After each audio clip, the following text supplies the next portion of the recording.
Hi, good morning. Ano po ba ang messages ni God today sa atin from us?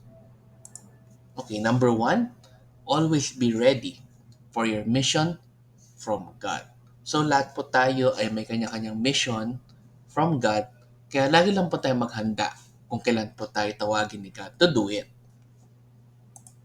Next, have empathy for others. So laging iput natin ang sarili natin sa shoes ng ibang tao para mas makarelate tayo sa kanila.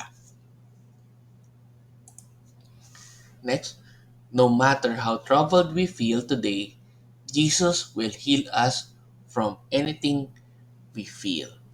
Kaya lagi lang po tayo magdasal sa Diyos, lagi lang po natin ikwento sa Kanya kung ano yung mga nararamdaman natin, and I'm sure i-heal rin tayo ni Jesus sa lahat ng mga yun.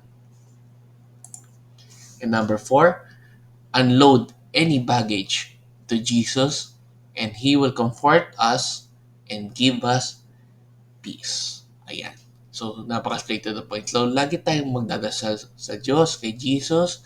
Lagi tayong i-offer natin yung mga problema po natin, mga emotional baggage natin, mga stress po natin sa Kanya, and He will comfort us and give us peace. Okay, let's end again with a simple prayer. In the name of Father, Son, and Spirit. Amen. Lord, sana po lahat po kami ay tulungan niyo po sa mga problema namin sa buhay sa pang-araw-araw, sa mga stress po namin, sa mga emotional baggages namin, sa mga things na nagbibigay sa amin ng anxieties at problems. Lord, sana po ay bigyan niyo po kami ng grace, ng blessings, na magkaroon kami ng maayos po na buhay at pag sumunod rin po kami sa mission na gusto niyo pagawa po sa amin. Amen. In the name of our Son, the Spirit. Amen. So good morning po sa inyo. Have a great day. God bless. And let's end again with a simple Thanksgiving daily thank you prayer.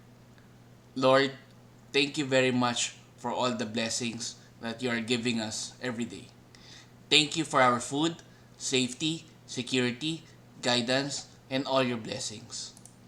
Please avoid us getting sick from all illnesses and forgive us for all our sins.